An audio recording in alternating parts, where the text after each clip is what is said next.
Et à notre chaîne Canal Congo, à votre chaîne Canal Congo, bienvenue à mon émission Arti Congo, votre émission, notre émission Ande Tosola Makambetali Congo, Ande Tosola Makambetali Makongo, RDC, Toba qui te rejoindra qui m'a raté, ce qui quelque part, il y a une autre RDC et ça bien été. Voilà, je rappelle que la vôtre qui est devant vous, elle s'appelle bien Nicole Bokanga NB, la généraliste de la presse congolaise,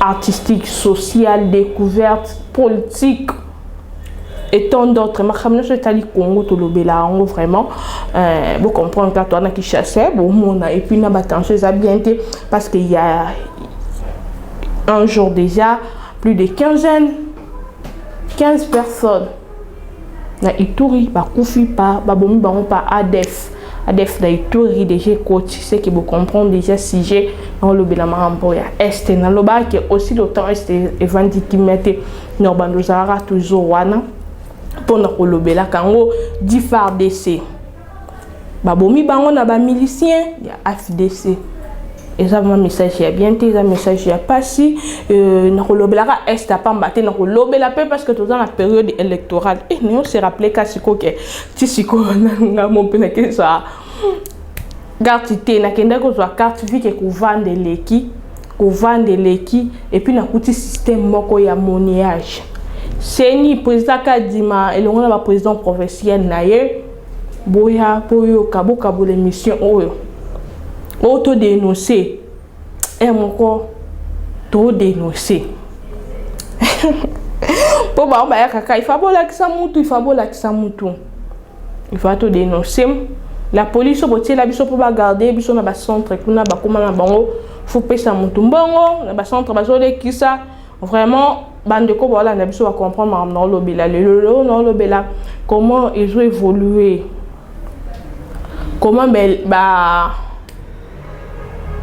enrôlement ils ont évolué est kuna ba situation est peut-être bande ko belé ba dirigeant na biso basano n'emporter n'arriver à pape et papa yebo na Kinshasa na est déjà na Ituri il y a pas vraiment un jour il y a 22h ou 21h passées d'après ma source d'information 15 personnes et bah là 15 personnes là au bas monité et Ituri AFDLR et il y a un des attaqué kuneza groupe yaba bandit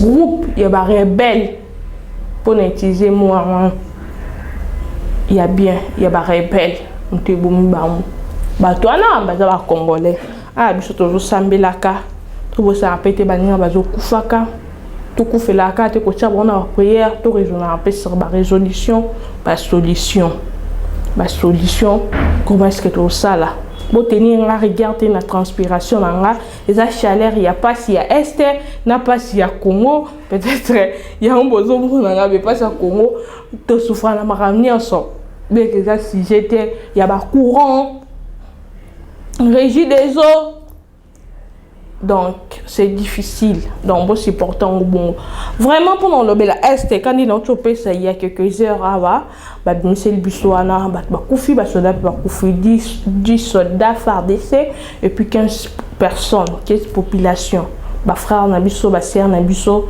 bah là likolo ya bah rebelle ou allons-nous avec cette histoire des rebelles ou allons-nous l'évêque de Rwanda a équipé il signé sa présence a équipé nakati ya messe na biso na Congo quand est-ce que jusqu'à quand pendant combien de temps jusqu'à quel niveau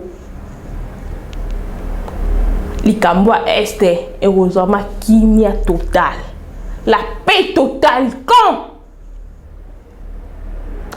bande ko ba dirigeant to lembi situation to bondeli trop depuis likambo e bandi to bondeli trop ba prière et que zongi stade yana ya mbinde ba prière ba to zo bondela ba to zo kufa to zo bondela ba to zo continuer kufa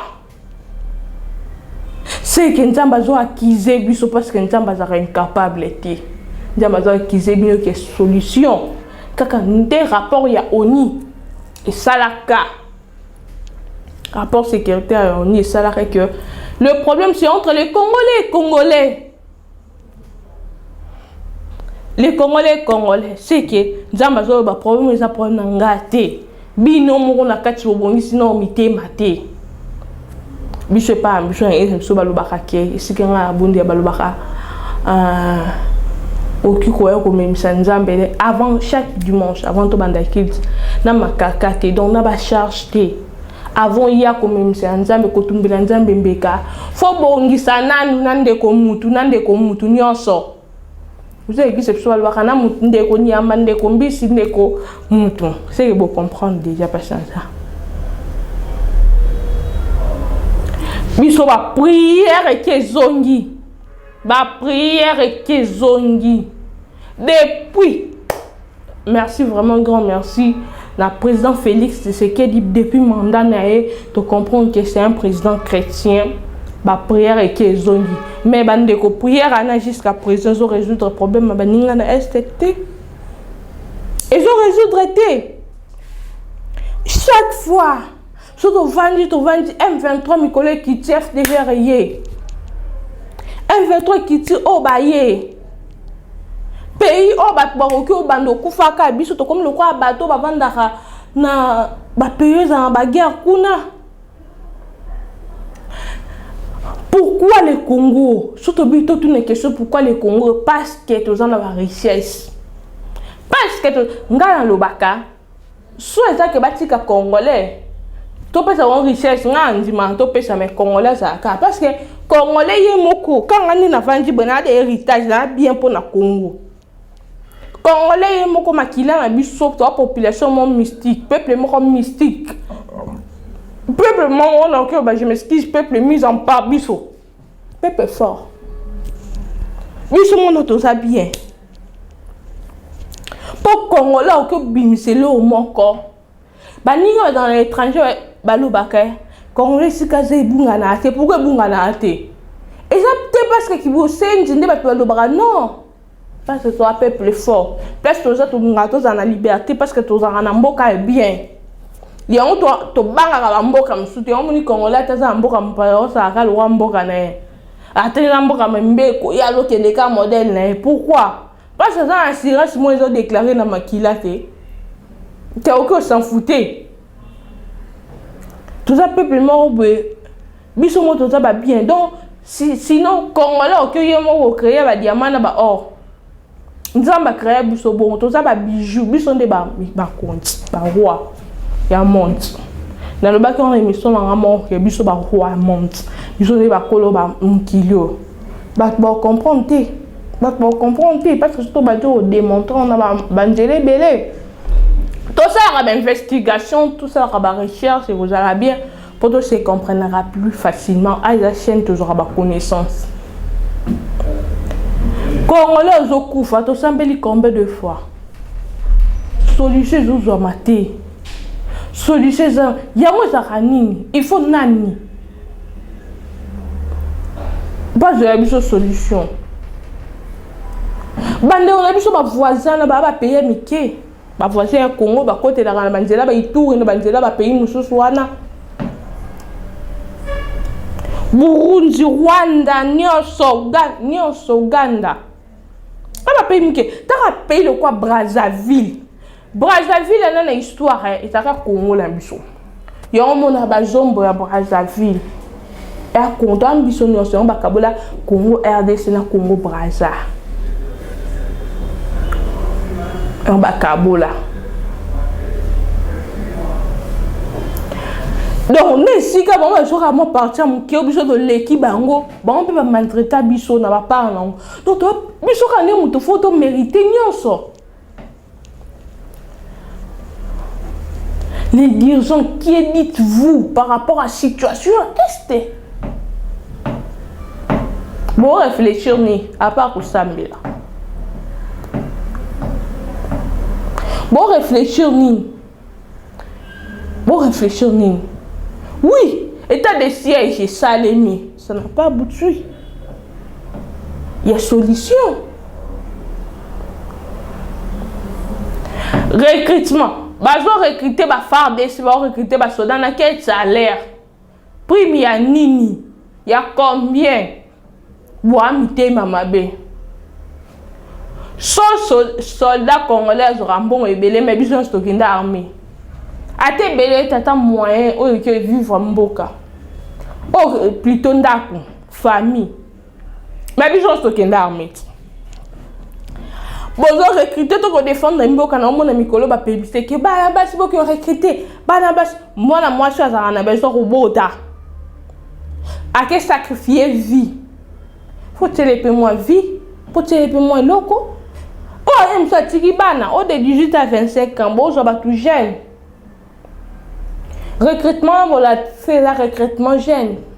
Bah, dans la forme, on le fout à bon combien. Alors, idée est bonne. Il y a qu'on soit jeune, bon, on va que boum de la mboka. Bah, on va que koufa, ni faire des choses, bah, koufu.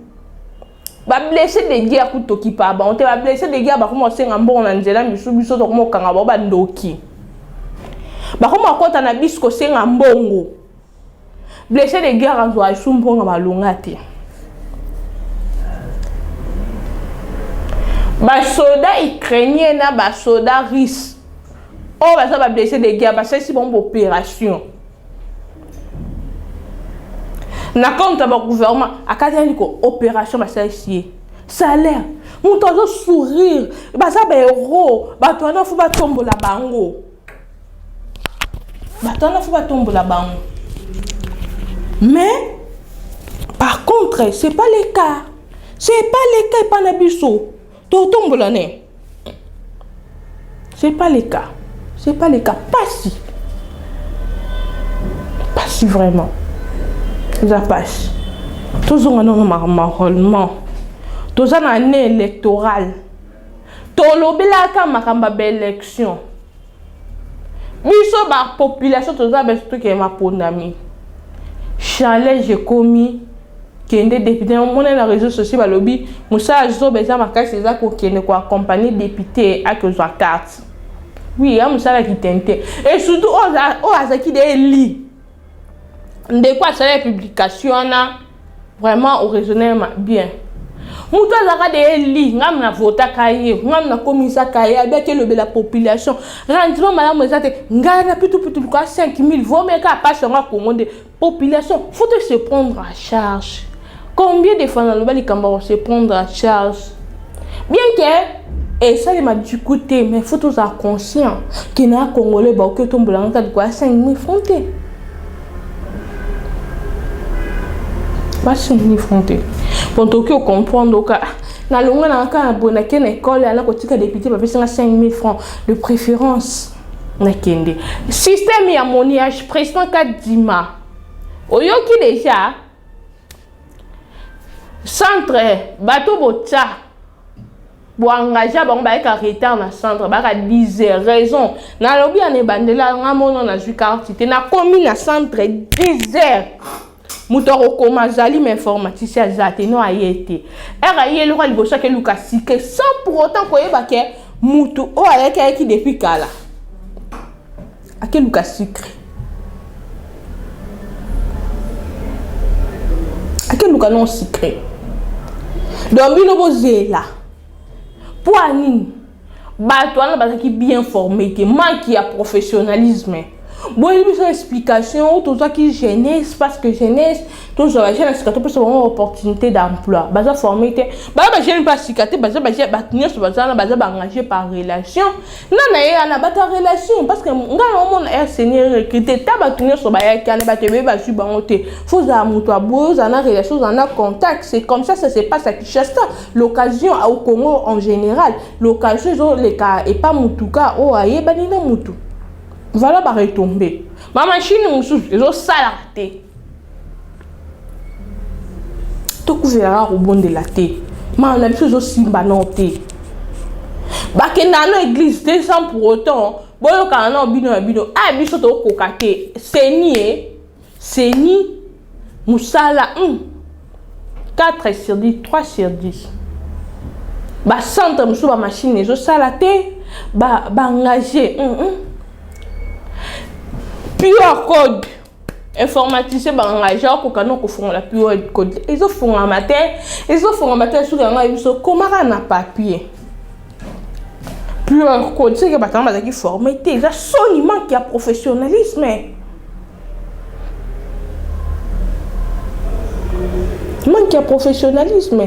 système à moniage policier azana pour garder biloko na biso na bato na biso mais policier azo coopérer na bata seni yo le kisaka bato pour son a fait en journée au ba so ba kaboli ba onyoso le président centre ba musana ezanini ba inspecteur yo kita na terrain mais inspecteur participer mawa où allons-nous avec les choses c'est comme ça chaque jour et là comme malamu nini roko kitabiso na mungongo ya kimi apa ko bondela to comme le roi esclave ko bondela nzamba roko ozwa solution makamnyo sauter sans pour autant biso peut faut de téléma nzambe mo ga kita mobimba na Congo pa bando c'est la biso où allons-nous suivi mo resanga suivi et ça contrôle tout le monde ça mutu o azana parapluie ko bomba il se sent laisse pas ça Zali peut faire tout. Il peut vous diriger.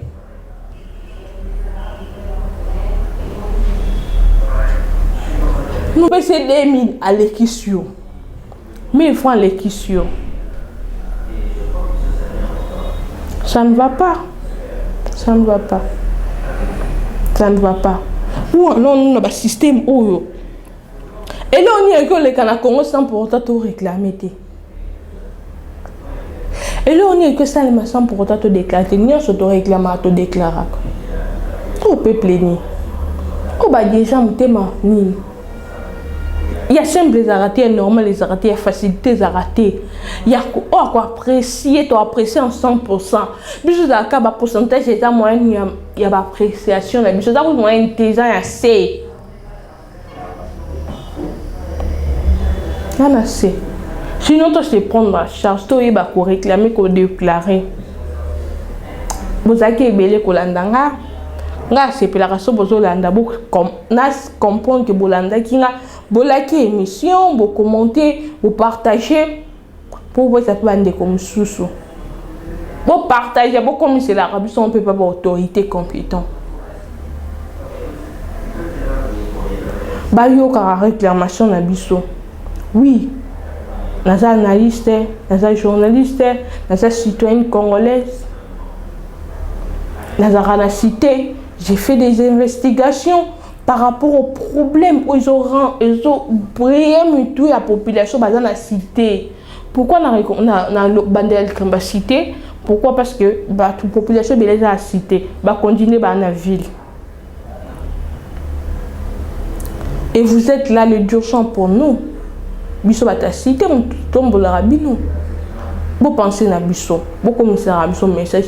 Vous biso bat bolanda ki biso première fois les canaux chaîne oyo, on s'abonner massivement, on s'abonner, faire abonner des konayo, moi na yo pour bino supporter kana ba actualité en temps réel. Et ça qui wana ya bino Nicole Bokanga to zaki longo na Graciano na si ma caméra inde moto reboncer la biso ba son ma caméra so pour na montage. Un grand merci à mon patron, à mon boss, papa Clément et mon maman Ginette, l'équipe mon canal qu'on a tondu bino ma tondi la pesi bino vraiment ba grand merci.